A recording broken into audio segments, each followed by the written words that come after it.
চট্টগ্রামে হালি শহরে রান্নাঘরে জমা থাকা যে গ্যাস লাইনের বিস্ফোরণ হয়েছে, সেই বিস্ফোরণে প্রায় 9 জন মতো বিস্ফোরিত হয়েছে। তার মধ্যে একজন মারা গেছে, আমরা যতটুকু খবর পেয়েছি। হালি শহরের এই ঘটনাটি সিসিটিভি ফুটেজের যে ভিডিওটি দেখা গেছে, সেই ভিডিওতে আসলে সত্যি খুবই মর্মাহত, খুবই দুঃখজনক, খুবই ন্যাক্কারজনক, খুবই খারাপ লাগার মতো একটি ঘটনা। যেখানে দেখা গেছে বিস্ফোরণের পর ফ্ল্যাট থেকে যে মানুষগুলো প্রথম বেরিয়ে আসে, আল্লাহ আল্লাহ বলে তার গগন বিদারক চিৎকার। এখনো পর্যন্ত ভিডিওগুলো যারা দেখছে তারা অবাক হচ্ছে। আগুনে জ্বলতে জ্বলতে বের হওয়া নারীটি কি করবে বুঝে উঠতে পারেনি।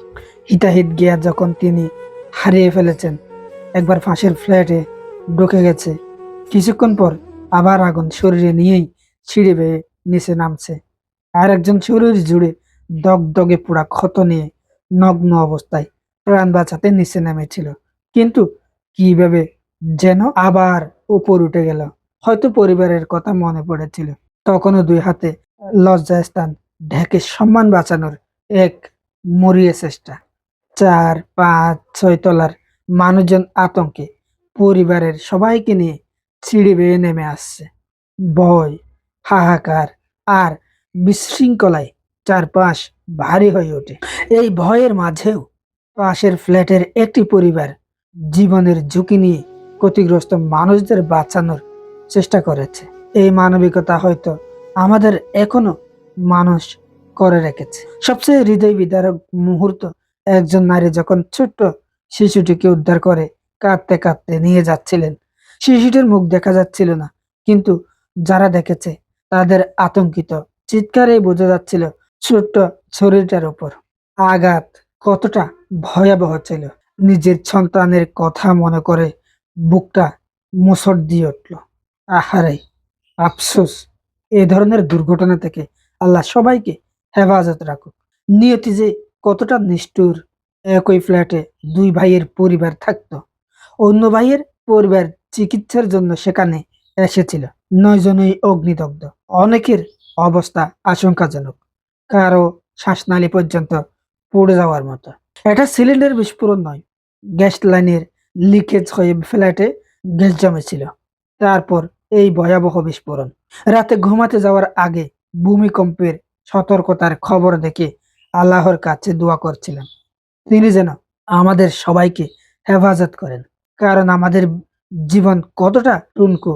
Cylinder gas, gas line, AC geyser, pressure cooker, rice cooker সবকিছুই যেন সম্ভাব্য মৃত্যুফাত। চীনের মানুষজন এগুলো তৈরি করেছে। যে কোনো সময় ভাষ্ট হতে পারে, দুর্ঘটনায় পড়তে পারে। পদে পদে মৃত্যুকে পাশ কাটিয়ে আমরা এখনো বেঁচে আছি। এটাই আল্লাহর অশেষ রহমত। আলহামদুলিল্লাহ। যাদের বাসায় সিলিন্ডার বা গ্যাস সংযোগ আছে, অনুরোধ রান্নাঘরের জানালা খোলা রাখুন যেন গ্যাস জমে না থাকে। সম্ভব হলে গ্যাস লিক ডিটেক্ট ব্যবহার করুন। দাম বেশি নয়, কিন্তু জীবন বাঁচাতে পারে। আল্লাহ তাআলা আহতদের সবাইকে দ্রুত সুস্থতা দান করুক। আমাদের এবং আমাদের পরিবারগুলোকে এমন ভয়াবহ বিপদ থেকে হেফাজত করুন। কিছু বিষয় আমাদের জেনে রাখা ভালো, যে বিষয়গুলো হয়তো আমাদের জানা থাকলে অনেকটাই দুর্ঘটনা থেকে বাঁচা সম্ভব।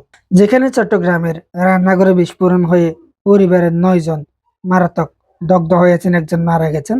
এই ঘটনা থেকেই আমরা সতর্ক বার্তা নিতে পারি। আমরা প্রায়ই কিছু ভুল করে থাকি। রান্না শেষে চুলা ঠিক মতো বন্ধ করে না, যেহেতু সেগুলো লাইনের গ্যাস।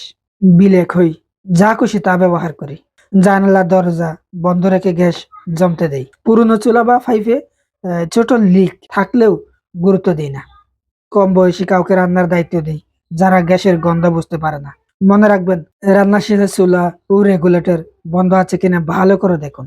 রান্নাঘরে ঢুকি আগে গ্যাসের গন্ধ আছে কিনা খেয়াল রাখুন। সন্দেহ হলে কখনো সাথে সাথে আগুন জ্বালাবেন না। জানালা খুলে বাতাস চলাচলের ব্যবস্থা করবেন। নিয়মিত চুলা ও পাইপ চেক করে নেবেন।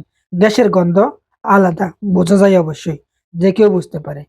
একটু সতর্কতা মানেই ভয়াবহ দুর্ঘটনা। একটি পরিবার এখন মৃত্যুর সাথে লড়ছে। আল্লাহ পাক তাদের দ্রুত সুস্থতা দান করুক। আমরা সবাই সতর্ক থাকি, নিজের পরিবারকে নিরাপদ রাখে। জানা গেছে গত সোমবার 23 ফেব্রুয়ারি ভোর 5টার দিকে হালিশহর থানার এসি মসজিদের পাশের ফাতেমা মঞ্জিলে এই ঘটনাটি ঘটেছে।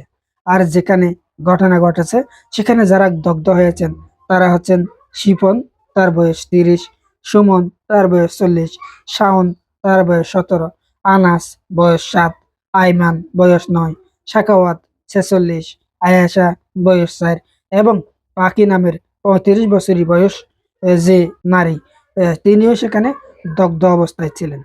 আগ্রাবাদ ফায়ার সার্ভিসের একজন অফিসার বলেছেন, বিষয়টি নিশ্চিত করার পর সেখানে গিয়ে তৃতীয় তলায় জমে থাকা গ্যাস বিস্ফোরণ যেখানে হয়েছে সেখানে গিয়ে তারা দগ্ধ যারা হয়েছেন তাদেরকে উদ্ধার করেছেন এবং তাদেরকে হাসপাতালে নিয়ে গেছেন।